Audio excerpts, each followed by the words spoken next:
This is Marcus Harris, convicted of murdering 6-year-old Aiden Leos after a road rage confrontation on a California freeway. Reportedly, Joanna Clunan was driving him to kindergarten when Ariz's girlfriend, Win Lee, cut her off in the carpool lane. Then, Lee made a peace sign gesture, which Clunan took as sarcastic. Once the vehicle had passed, it slowed down to roughly the same speed she was going, and she saw the driver do a peace sign kind of back in the window towards her. A few miles later, she passed the couple and gave them the middle finger, causing Lee to position behind Clunan's vehicle as Ariz fired his Glock, striking Aiden, who died at the hospital 30 minutes later. Removed the gun with his left hand, transferred it over to his right hand, chambered around, the chamber was empty at the time, rolled the window down, put the gun out and fired, single shot. Ariz and Lee fled the scene, and after learning Aiden had died, hid their Volkswagen in a family member's garage. Weeks later, police arrested both suspects outside their apartment. Breaks my heart how anybody can do this. I'm so glad they caught them. At trial, prosecutors presented devastating evidence, stating it wasn't road rage but disregard for human life. This is not a road rage case. This is an expression by Mr. Ariz of cold indifference, callous and total disregard for human life. However, the defense argued Ariz acted rashly in a moment of rage with no intent to kill anyone.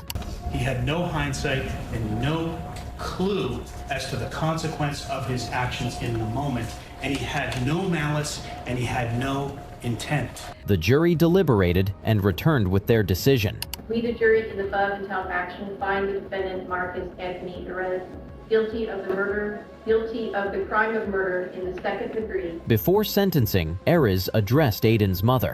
Miss Clunan, I am truly sorry for taking your beautiful son away from you. Ariz showed no reaction as the judge sentenced him to 40 years to life in prison. His girlfriend pled guilty to being an accessory and was sentenced to 4 years in prison, but released with credit for time served in home confinement.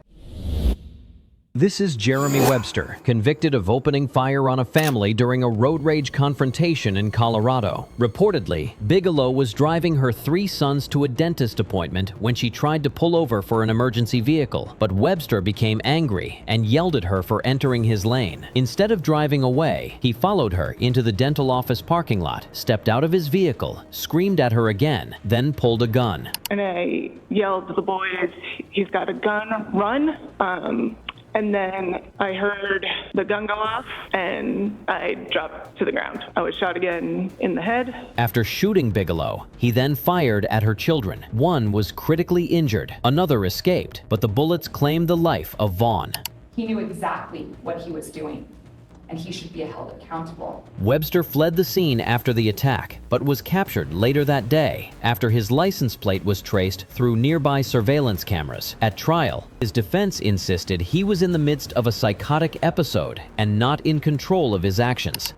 He had a mood disorder that began at a very young age and it progressed as it does. And eventually, he reaches his 20s and he has schizoaffective bipolar disorder. Prosecutors argued that Webster acted with intent by following the victims, parking behind them, and firing deliberately at close range. Mr. Webster is using insanity as an excuse for the cold-blooded murder of a 13-year-old child, for his attempt to kill everyone else that was on scene. During sentencing, Megan Bigelow faced her son's killer and addressed the court.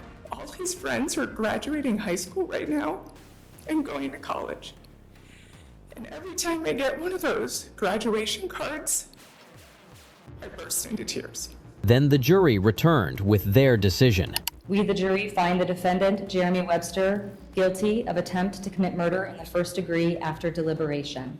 The judge sentenced him to life in prison without the possibility of parole. Webster showed no visible emotion as the sentence was read.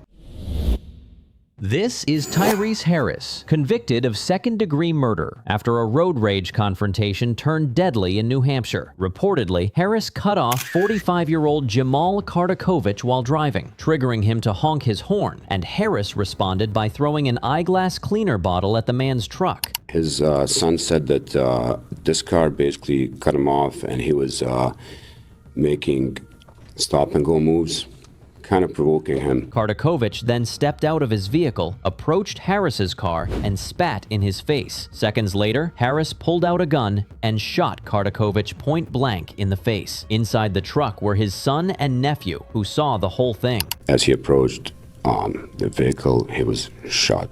During the trial, Harris's defense argued that he acted in self-defense, claiming he feared for his life and his pregnant fiancée, who was present at the time. Before his sentencing, he apologized to the family, saying he wished he could undo everything. There hasn't been a day that I haven't thought about the whole group that's in place that day.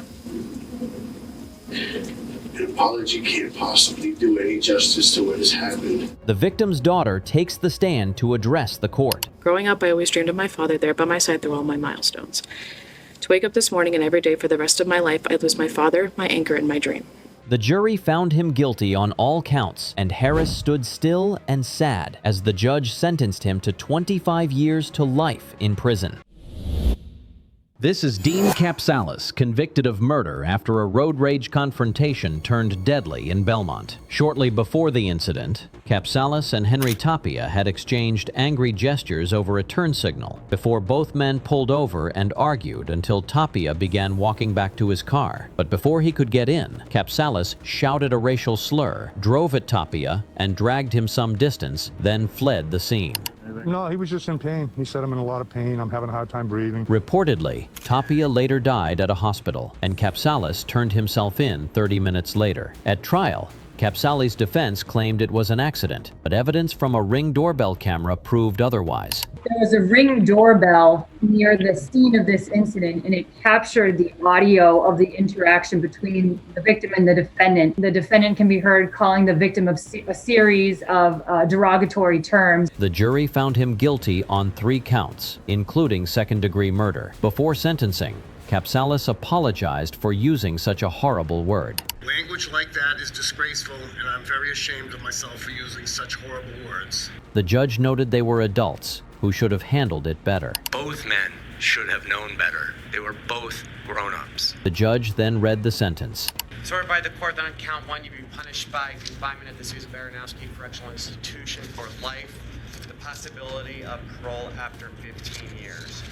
Capsalis showed no emotion as the judge sentenced him to life in prison. After sentencing, his fiancée insisted he was threatened and never said the racial slur. Yes, the N-word is inappropriate, but Dean did not come out of that car screaming a racial slur. Mr. Tapia threatened him.